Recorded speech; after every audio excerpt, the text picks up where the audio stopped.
ಒಂದು ಕಂಪನಿ ಒಳಗ ಬೀಜ ಗೊಬ್ಬರದ ಕಂಪನಿ ಒಳಗ ಕೆಲಸ ಮಾಡಿದ್ವಿ. ಎಲ್ಲಾ ಕಡೆ ಕೆಲಸ ಮಾಡಿದ್ರು ನಮ್ಗೆ ತೃಪ್ತಿ ಆಗ್ಲಿಲ್ಲ. ಓಕೆ. ಒಂದು ಏನಾದ್ರೂ ನಮ್ಮ ಮನಸ್ಸು ಕುದಿತಿತ್ರಿ.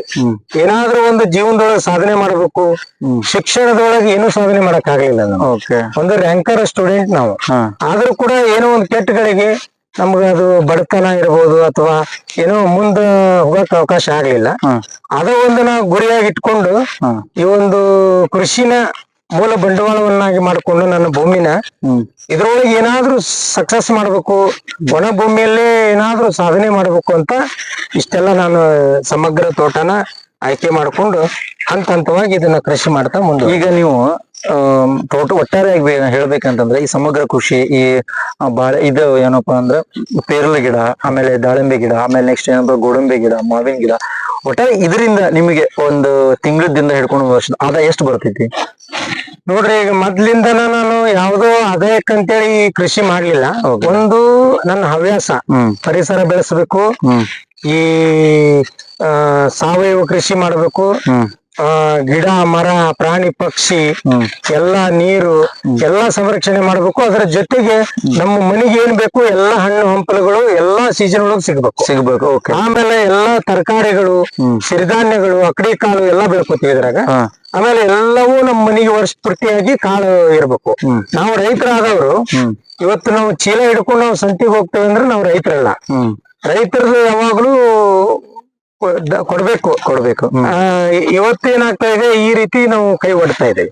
ಅದಕ್ಕೋಸ್ಕರ ರೈತರಾದವರು ಸಣ್ಣ ಜಮೀನಿರ್ಲಿ ದೊಡ್ಡ ಜಮೀನಿರ್ಲಿ ನಮ್ಮ ಮನೆಗೆ ಆಗೋಷ್ಟು ಏನೋ ತರಕಾರಿಗಳು, ಸೊಪ್ಪುಗಳು, ಹಣ್ಣುಗಳು ಎಲ್ಲಾನು ಸಮೃದ್ಧಿಯಾಗಿ ಬೆಳ್ಕೊಂಡು ನಾವು ಆರೋಗ್ಯವಾಗಿ ನಾವು ಸುಖದಿಂದ ಇದ್ರೆ ಮತ್ತದು ನಾವು ದುಡ್ಡು ಬೇಕಾದಷ್ಟು ಸಂಪಾದನೆ ಮಾಡ್ಬೋದು. ಹೌದು ರೈತ. ಅದಕ್ಕೋಸ್ಕರ ನಾವ್ ಇದನ್ನ ಆದಾಯಕ್ಕಂತೇಳಿ ಮಾಡ್ಲಿಲ್ಲ. ಈಗ ನಮ್ಗ ಜಾಸ್ತಿ ಆಗಿದ್ದನ್ನ ನಾವು ಮಾರಾಟ ಮಾಡ್ತೀವಿ, ಅದ್ರ ಆದಾಯ ಬರ್ತಾ ಇದೆ. ಈಗ ಏನೇ ಇಲ್ಲ ಅಂದ್ರೆ 1 ಎಕರೆ ಜಾಗದಲ್ಲಿ ನಾವೇನಾದ್ರೂ ಬೇರೆ ವಾಣಿಜ್ಯ ಬೆಳೆ ಏನಾದ್ರು ಮಾಡಿದ್ರೆ ನಮಗ್ ಬಾಳ ಅಂದ್ರೆ 30,000 ರಿಂದ 40,000 ರೂಪಾಯಿ ಆದಾಯ ಬರ್ತಾ ಇತ್ತು. ಈಗೆಲ್ಲ ನಾವು ಸಮಗ್ರ ತೋಟ ಮಾಡಿದ್ರಿಂದ ಒಂದು ಮಳೆ ಜಾಸ್ತಿ ಆಗ್ತೈತಿ, ಒಂದು ಮಳೆ ಕಡಿಮೆ ಆಗ್ತೈತಿ. ಅತಿವೃಷ್ಟಿನೇ ಆಕತಿ, ಅನಾವೃಷ್ಟಿನೇ ಆಕತಿ. ಅಂದ್ರೆ ಮಳೆ ಜಾಸ್ತಿ ಬಂದು ಕೊಚ್ಕೊಂಡು ಹೋಗ್ತಿರ್ತದ ಬೆಳೆನ, ಮಳೆ ಕಡಿಮೆ ಆಗಿ ಬೆಳೆ ಒಣಗುವಂತ ಚಾನ್ಸಸ್ ಇರ್ತದೆ. ಈ ಸಮಗ್ರ ತೋಟ ಮಾಡೋದ್ರಿಂದ ಎಲ್ಲಾ ಸೀಸನ್ ಒಳಗೂನು ಬೆಳೆ ಬರ್ತಾ ಇರ್ತದ ನಮ್ಗೆ. ಅಂದ್ರೆ 12 ತಿಂಗಳು 12 ಬೆಳೆ ಬರ್ತಾ ಇರ್ತತಿ. ಅವಾಗ ನಮ್ಗ ಇನ್ಕಮ್ಗಂತೂ ಕೊರತೆ ಆಗಲ್ಲ. ಈಗ ಒಂದು ಉದಾಹರಣೆ ಹೇಳ್ಬೇಕು ಅಂದ್ರೆ ನಾವು ಬೇಸಿಗೆ ಒಳಗೆ ಒಂದು ವರ್ಷ ಮಳೆ ಆಗಿಲ್ಲ ಅಂದ್ರೂ, ಬರಗಾಲ ಬಿದ್ರೂ ನಮ್ಗೇನಾದ್ರೂ ಕಾಡು ಮರದಿಂದ ಕಟ್ಟಿಗೆ ಕಡ್ದಾದ್ರೂ ಜೀವನ ಮಾಡ್ಬೋದು. ಏನ್ ಮಾಡ್ತಾರೆ ಅಂತಂದ್ರೆ ಕೆಲವೊಬ್ಬರು ರೈತರ ಮಕ್ಕಳಾಗಿರ್ಬೋದು ಅಥವಾ ಬೇರೆ ಯಾರೋ ಆಗಿರ್ಬೋದು, ಅವರೆಲ್ಲ ಏನ್ ಮಾಡ್ತಾರೆ ಅಂದ್ರೆ SSLC ಆಗ್ಲಿ, PUC ಆಗ್ಲಿ, ಡಿಗ್ರಿ ಆಗ್ಲಿ ಕಲ್ತ ತಕ್ಷಣ ತಮ್ಮ ಜಮೀನನ್ನ ಬಿಟ್ಟು ಬೇರೆ ಕಡೆ ಕೆಲ್ಸಕ್ಕೆ ಹೋಗಾರ, ಕಂಪನಿಗಳ ಕೆಲ್ಸಕ್ಕೆ ಹೋಗಾರ. ಅಂತ ಯುವಕರಿಗೆ ನೀವ್ ಹೇಳೋದಾದ್ರೆ ಏನ್ ಹೇಳಕ್ ಇಷ್ಟಪಡ್ತೀರಿ? ನೋಡ್ರಿ, ಈಗ ನಾವು ಯಾವ್ದೇ ಎಜುಕೇಶನ್ ಮಾಡ್ಲಿ, ಒಂದು ನಮ್ದು ಕೃಷಿ ಭೂಮಿ ಐತಂದ್ರ ಇದರಲ್ಲೇ ನಾವು ಬೇಕಾದಷ್ಟು ಬೆಳೆ ಬೆಳ್ಕೋಬಹುದು. ಬೋರ್ವೆಲ್ ಹಾಕೋಬಹುದು, ಅವಕಾಶ ಇದ್ದವ್ರು ಬೋರ್ವೆಲ್ ಹಾಕೋಬಹುದು. ಎಷ್ಟೋ ಈಗ ಕೃಷಿ ಒಳಗ ಸಾಕಷ್ಟು ಅವಕಾಶಗಳಿದಾವ. ಕೃಷಿ ಜೊತೆಗೆ ಕೃಷಿಯೇತರ ಚಟುವಟಿಕೆ ಮಾಡಬಹುದು. ಈ ಕೃಷಿ ಒಳಗಿರುವಂತ ಅವಕಾಶ ಬೇರೆ ಯಾವ ವಿಭಾಗದಲ್ಲಿ ಇಲ್ಲ. ಯಾಕಂದ್ರೆ ಕೃಷಿ ಅನ್ನೋದು ಒಂದು ಭಾಗ ಆದ್ರೆ ಕೃಷಿ ಜೊತೆಗಿರೋ ಸಾಕಷ್ಟು ಚಟುವಟಿಕೆಗಳದಾವ. ಹೈನುಗಾರಿಕೆಯಲ್ಲಿ ಸಾಕಷ್ಟು ಉದ್ಯಮದಾರರಾಗಿ ಬೆಳಿಬಹುದು. ಆಮೇಲೆ ಎರೆಹುಳ ಗೊಬ್ಬರ ಉತ್ಪಾದನೆ ಮಾಡಿ ಉದ್ಯಮದಾರರಾಗಿ ಬೆಳಿಬಹುದು. ಆಮೇಲೆ ಸಾವಯವ ಗೊಬ್ಬರ ಮಾಡಬಹುದು. ಈ ಸಾವಯವ ಔಷಧಿ ಕಂಪನಿಗಳನ್ನ ಸ್ಥಾಪನೆ ಮಾಡಬಹುದು. ಆಮೇಲೆ ದೊಡ್ಡ ದೊಡ್ಡ ಮಾರುಕಟ್ಟೆಯನ್ನ ಸ್ಥಾಪನೆ ಮಾಡಬಹುದು. ಆಮೇಲೆ ಸಾಕಷ್ಟು ಅವಕಾಶಗಳಿದಾವ್ರಿ ಕೃಷಿ ರಂಗದೊಳಗ. ಒಂದು ಬೀಜಗಳನ್ನ ಸಂರಕ್ಷಣೆ ಮಾಡಿ ಬೀಜದ ಕಂಪನಿನ ಮಾಡ್ಕೋಬಹುದು.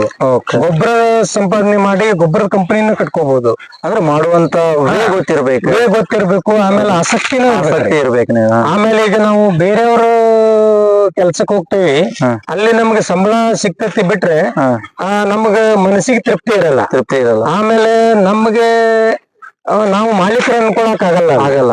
ಯಾಕಂದ್ರೆ ನಾವು ಇನ್ನೊಬ್ಬರ ಕಡೆ ಕೆಲ್ಸಕ್ಕೆ ಹೋಗ್ತೇವೆ ಅಂದ್ರೆ ನಾವು ಅವರ ಕೆಲಸ ಮಾಡ್ತೀವಿ. ಬಟ್ ಇಲ್ಲಿ ಕೃಷಿ ಮಾಡೋದ್ರಿಂದ ಮಾಲೀಕರ ಕೆಲಸ ಕೆಲಸ ಮಾಡ್ತೀವಿ. ಆಮೇಲೆ ಸ್ವತಂತ್ರವಾಗಿ ನಾವು ಬದುಕ್ತೇವೆ. ಆಮೇಲೆ ನಮ್ಗ ಒಂದು ಆರೋಗ್ಯನೂ ಚೆನ್ನಾಗಿರ್ತೈತಿ. ಆಮೇಲೆ ಮಣ್ಣಿನ ಜೊತೆಗೆ, ನೀರಿನ ಜೊತೆಗೆ, ಗಾಳಿ ಜೊತೆಗೆ ನಾವು ಕೆಲಸ ಮಾಡೋದ್ರಿಂದ, ಮರ ಗಿಡಗಳ ಜೊತೆ ಕೆಲಸ ಮಾಡೋದ್ರಿಂದ ನಮ್ದು ಹೆಲ್ತ್ ಚಲೋ ಇರ್ತೈತ್ರಿ. ಆರೋಗ್ಯ ಇರ್ಬೋದು. ಆಮೇಲೆ ನಾವು ಹಸಿವು ಜಾಸ್ತಿ ಆಕತಿ, ವ್ಯಾಯಾಮ ಆಕತಿ. ನಾವು ಬೇರೆ ಬೇರೆ ಈಗ ಕಂಪನಿಗಳಿಗೆ ಕೆಲ್ಸಕ್ಕೆ ಹೋಗ್ತೀವಿ, ಅಲ್ಲಿಂದ ನಮಗ ವ್ಯಾಯಾಮ ಮಾಡಕ್ಕೂ ಟೈಮ್ ಸಿಕ್ತಿರಂಗಿಲ್ಲ, ಊಟ ಮಾಡಕ್ಕೂ ಪುರ್ಸೊತ್ತಿರಂಗಿಲ್ಲ. ಈಗ ಎಷ್ಟೋ ಕಂಪನಿಗಳಲ್ಲಿ ಕೆಲ್ಸಕ್ಕೆ ಹೋಗೋರೆಲ್ಲ ಗಾಡಿ ಕುತ್ಕೊಂಡು ಊಟ ಮಾಡ್ತಿರ್ತಾರ. ಹೌದೌದೌದ್ರಿ. ಅದೊಂದು. ಆಮೇಲೆ ಜಾಸ್ತಿ ರಾತ್ರಿ ಕೆಲಸ ಮಾಡೋದು, ಹಿಂಗಾಗಿ ನಿದ್ದೆಗೆಟ್ಟು ಕೆಲಸ ಮಾಡೋದು. ಆಮೇಲೆ ಈಗ ಕಂಪ್ಯೂಟರ್ ಮುಂದೆ ಕೆಲಸ ಮಾಡೋರಿಗೆಲ್ಲ ಕಣ್ಣು ನೋವು ಆಗ್ತೈತಿ. ಹೌದ್ರಿ. ಕಣ್ಣು ಜಾಸ್ತಿ ದಿನ ಅವ್ರಿಗೆ ಇದಾಗಲ್ಲ. ಆಮೇಲೆ ಬ್ಯಾಕ್ ಪೇನ್ ಬರೋದು, ಹಿಂಗೆಲ್ಲ ಆಗ್ತದ್ರಿ. ಕೃಷಿ ಹಂಗಲ್ರಿ ಇದು. ಇದು ಆರೋಗ್ಯನೂ ರಕ್ಷಣೆ ಆಗತ್ತ, ದಷ್ಟಪುಷ್ಟವಾಗಿರ್ತೇವಿ, ಒಳ್ಳೆ ಪೌಷ್ಟಿಕ ಆಹಾರ ಸಿಗ್ತೈತಿ. ಭೂಮಿ ಒಳಗಿನ ಪೋಷಕಾಂಶನ ನಾವು ತಗೋತೇವೆ, ನಮ್ಮ ಒಳಗಿನ ಪೋಷಕಾಂಶನ ಭೂಮಿಗಳು ಅಂದ್ರೆ ಈಗ ಇದು ಅಂತೀವಿ ನೋಡ್ರಿ. ಈಗ ಆಕ್ಸಿಜನ್ ಮತ್ತೆ ಡೈಆಕ್ಸೈಡ್, ಇಂಗಾಲದ ಡೈಆಕ್ಸೈಡ್ ಮತ್ತು ಆಮ್ಲಜನಕ. ಈಗ ನಾವೇನ್ ಮಾಡ್ತೀವಿ, ಇಂಗಾಲದ ಡೈಆಕ್ಸೈಡ್ ಅನ್ನ ಮರಗಳಿಗೆ ಕೊಡ್ತೀವಿ, ಅವ್ರು ನಮ್ಗೆ ಮರಗಳು ಏನ್ ಮಾಡ್ತಾವ, ನಮ್ಗೆ ಆಮ್ಲಜನಕ ಕೊಡ್ತಾವ. ಹಿಂಗಾಗಿ ಮರಗಳಿಗೂ ಮತ್ತು ಮಾನವನಿಗೂ ಒಂದು ಒಳ್ಳೆ ಸಂಬಂಧವನ್ನ ಇಟ್ಕೊಂಡು ನಾವು ಕೃಷಿ ಮಾಡಿದ್ದಾದ್ರೆ ನಿಜವಾಗ್ಲೂ ಸಕ್ಸಸ್ ಐತಿ. ಸರ್, ಈಗ ಇದನ್ನ ನೋಡ್ತಾ ಇದೀವಿ ನಾವು, ಈ ಕಟ್ಟೆ ಮೇಲೆ ಕುತ್ಕೊಂಡಿದ್ದೀವಿ, ಇದನ್ನ ನೋಡ್ತಾ ಇದೀವಿ. ಇದೊಂಥರ ಇಂಟ್ರೆಸ್ಟಿಂಗ್ ಏನೋ ಕಟ್ಟಿರಿ. ಸೊ ಇದು ಯಾವ ರೀತಿಯ ಕಟ್ಟಿದ್ರಿ, ಯಾವ ಉದ್ದೇಶಕ್ಕಾಗಿ ಇದನ್ನ ಕಟ್ಟಿದ್ರಿ ಅಂತ? ಸರ್, ನಾವು ಇದನ್ನ ಈಗ ವಾಟರ್ ಟ್ಯಾಂಕ್ ಸರ್, ಇದು ಸಿಮೆಂಟ್ ರಿಂಗ್ ಸರ್. ಇವು ಸಿಮೆಂಟ್ ರಿಂಗ್, ಅವನ್ನ ನಾವ್ ಏನ್ ಮಾಡಿದೀವಿ, ಒಂದ್ರ ಮೇಲೆ ಒಂದು ಜೋಡಿಸಿ ಪ್ಲಾಸ್ಟರ್ ಮಾಡ್ಕೊಂಡಿದೀವಿ. ಅಂದ್ರೆ ಅದು ನೀರ್ ಸ್ಟೋರ್ ಮಾಡ್ಕೊಳಕ. ಅಂದ್ರೆ ನಮ್ದು ಈಗ ಬೋರ್ವೆಲ್ ಇಲ್ಲದ್ರಿಂದ ಮಳೆಗಾಲದಾಗ ನಾವ್ ಏನ್ ಮಾಡ್ತೇವಿ, ನೀರ್ ಸ್ಟೋರ್ ಮಾಡ್ಕೊಂಡ್ಬಿಡ್ತೀವಿ. ಬೇಸಿಗೆ ಒಳಗೆ ಏನೈತಿ, ಯಾವ ಗಿಡಕ್ಕೆ ಅವಶ್ಯಕತೆ ಐತಿ ಅವಕ್ಕೆ ನಾವು ನೀರ್ ಒಂದೊಂದು ಕುಡಪಾನ ನೀರ್ ಹಾಕಕ್ ನಾವು ಸ್ಟೋರ್ ಮಾಡ್ಕೊಂಡಿದೀವಿ. ಎಷ್ಟ್ ಲೀಟರ್ ಹಿಡಿತೈತಿ ಸರ್ ಇದೊಂದು? ಸರ್, ಅದೊಂದು 1000 ಲೀಟರ್ ಹಿಡಿತೈತಿ ಸರ್. 1000 ಲೀಟರ್ ಹಿಡಿತೈತಿ. ಅಂದ್ರೆ ನೀರನ್ನ ನೀವು ಇಲ್ಲೇ ಸಂರಕ್ಷಣೆ ಮಾಡಿದ ನೀರನ್ನ, ನೀರನ್ನ ಯಾವ ರೀತಿ ಸಂರಕ್ಷಣೆ ಮಾಡ್ತಿದ್ರ? ಈಗ ಇದ್ರೊಳಗ ಏನೈತ್ರಿ, ಮಳೆ ಬಂದ ನೀರನ್ನ ನಾವು ಇಲ್ಲೇ ಒಂದ್ ಶೆಡ್ ಮಾಡ್ಕೊಂಡಿದ್ವಿ. ಈ ಶೆಡ್ ಮುಖಾಂತರ ಬಿದ್ದ ನೀರು ಇಲ್ಲಿ ಬೀಳ್ಬೇಕು ಅಂತ. ಈಗ ಅದು ಶೆಡ್ ಸ್ವಲ್ಪ ದುರಸ್ತಿ ಆಗಿರೋದ್ರಿಂದ ಈಗ ನಾವೇನ್ ಮಾಡ್ತಾ ಇದೀವಿ, ಹಳ್ಳ ಇದೆ ಅಲ್ಲಿ, ಹಳ್ಳದಿಂದ ನೀರು ಸ್ಟೋರ್ ಮಾಡ್ಕೊಳ್ತಾ ಇದೀವಿ. ಸ್ಟೋರ್ ಮಾಡ್ಕೊಂಡು ಆ ಗಿಡಕ್ಕ ಅವಶ್ಯಕತೆ ಇದ್ದ ಗಿಡಕ್ಕ ನಾವು ಬಳಸ್ತಾ ಇದೀವಿ. ಆಮೇಲೆ ಎರೆಹುಳ ತೊಟ್ಟಿಗೆನು ನಾವು ನೀರ್ ಹಾಕ್ತಿವಿ. ಅಂದ್ರೆ ಇದು ಎರೆಹುಳ ತೊಟ್ಟಿ ಜೋಡಿ ಅಂಕಣ ಮಾಡ್ಕೊಂಡಿದೀವಿ. ಆಮೇಲೆ ನಮ್ಗ ಏನೇ ಇಲ್ಲ ಅಂದ್ರೂ ವರ್ಷ ಪೂರ್ತಿ ನಮ್ಗ ಎರೆಹುಳ ಗೊಬ್ಬರ ಸಿಗ್ತದ್ರಿ. ಆಮೇಲೆ ಗಿಡಕ್ಕೆಲ್ಲ ಬಳಸ್ಕೊಂಡು ನಾವು ಹೆಚ್ಚಿನದ್ದನ್ನು ಮಾರಾಟನೂ ಮಾಡ್ತೀವಿ. ಎರೆಹುಳದ ಗೊಬ್ಬರನೂ ಸಿಗ್ತದೆ. ಇದು ನಮ್ಮ ಹೊಲದೊಳಗೇನು ಏನೇನು ಕೃಷಿ ತ್ಯಾಜ್ಯ, ಎಲೆ ಕಸ, ಸಗಣಿ, ಗಂಜಲ ಎಲ್ಲಾನು ಮಿಶ್ರಣ ಮಾಡಿ ಇದಕ್ ಹಾಕ್ತೇವೆ ಸರ್ ನಾವು. ಈ ಸಾವಯವ ಏನಂತಂದ್ರೆ ಗೊಬ್ಬರ ಮಾಡಿ ಅದನ್ನೆಲ್ಲ ಇದಕ್ಕ ಹೊಲಗಳಿಗೆಲ್ಲ ಹಾಕ್ತೇವಿ. ಈಗಂತೂ ನಾವು ಬಿಟ್ಬಿಟ್ಟಿದೀವಿ, ಅದ್ರ ಕ್ರಿಯೆ ಮಾಡ್ಕೋಬೇಕು. ಅಂದ್ರೆ ರಾಸಾಯನಿಕವಾಗಿ ನೀವು ಎಲ್ಲ ರಾಸಾಯನಿಕವನ್ನು ತೆಗೆದು ಸಾವಯವವಾಗಿ ಏನ್ ಸಿಗುತ್ತಲ್ಲ, ಇದು ಭೂಮಿಯಲ್ಲಿ ಸಿಗುವಂತದನ್ನ ಯೂಸ್ ಮಾಡ್ತೀವಿ.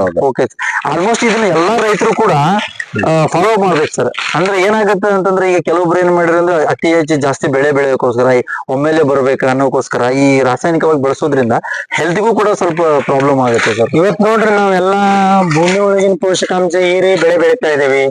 ಆಮೇಲೆ ಅದಕ್ಕೆ ಭೂಮಿಗೆ ಏನ್ ಬೇಕು ಕೊಡ್ತಾ ಇಲ್ಲ. ಆಮೇಲೆ ಜಾಸ್ತಿ ನೀರ್ ಹಾಯಿಸಿ ನಾವು ಬೆಳೆ ತೆಗಿತಾ ಇದೀವಿ. ಅದರಿಂದ ಭೂಮಿ ಫಲವತ್ತತೆ ಹಾಳಾಗಕತ್ತೈತಿ. ಆಮೇಲೆ ಆ ಭೂಮಿ ಫಲವತ್ತತೆ ಜೊತೆಗೆ ಅದರ ಬೆಳೆನ ಮನುಷ್ಯ ತಿನ್ನಕತ್ತೀವಿ. ಪೂರ್ತಿ ರಾಸಾಯನಿಕ ಗೊಬ್ಬರ ಹಾಕಿ, ಜಾಸ್ತಿ ಕಳೆನಾಶಕ ಹೊಡೆದು, ಜಾಸ್ತಿ ಕೀಟನಾಶಕ ಹೊಡೆದು ಎಲ್ಲ ಬೆಳೆ ಬೆಳೆದು ನಾವು ಮಾರಾಟ ಮಾಡ್ತಾ ಇದೀವಿ. ಹೌದ್ರಿ. ಈಗ ನಮ್ಗ್ ದುಡ್ಡು ಬರ್ತತಿ ನಿಜ, ಆದ್ರೆ ನಮ್ಮ ಆರೋಗ್ಯ ಮೇಲೂ ಪರಿಣಾಮ ಬೀರ್ತತಿ. ನಾವು ಗೊಬ್ಬರ ಹಾಕ್ತಿವಿ, ಔಷಧಿ ಹೊಡಿ ಮುಂದ ನಮ್ಮ ದೇಹಕ್ಕೆ ಹೋಗ್ತತಿ. ಆಮೇಲೆ ಬೆಳೆ ಬೆಳೆದು ನಾವು ಮಾರಾಟ ಮಾಡುವಾಗ ಬೇರೆಯವ್ರಿಗೂ ನಾವು ವಿಷ ಕೊಡ್ತಾ ಇದೀವಿ, ನಾವು ವಿಷ ತಿಂತಾ ಇದೀವಿ. ಆದ್ರೆ ಈಗ ಏನೋ ಒಂದು ನಾವು ಗಟ್ಟಿ ಇದೀವಿ, ನಮ್ಗೆ ಗೊತ್ತಾಗ್ತಾ ಇಲ್ಲ. ಮುಂದೆ ವಯಸ್ಸು ಆದಂಗ ಅವಾಗ ಗೊತ್ತಾಗತ್ತ ಅದ್ರ ರಿಸಲ್ಟ್, ಸಮಗ್ರ ಕೃಷಿಯನ್ನ ಹೊರತುಪಡಿಸಿ ಬೇರೆ ನೀವೆಲ್ಲ ಏನ್ ಮಾಡ್ತೀರಿ? ಸರ್ ಇದು ಎಲ್ಲಾ ಕೃಷಿನ ಹೊರತುಪಡಿಸಿ ಅಂದ್ರೆ ನಾವು ಮನೆಯಲ್ಲಿ ಒಂದ್ 2 ಗುಂಟೆ ಜಾಗ ಇದೆ ಮನೆ ಹಿತ್ತಲಾಗ. ಅಲ್ಲಿ 2 ಗುಂಟೆ ಜಾಗದಲ್ಲಿ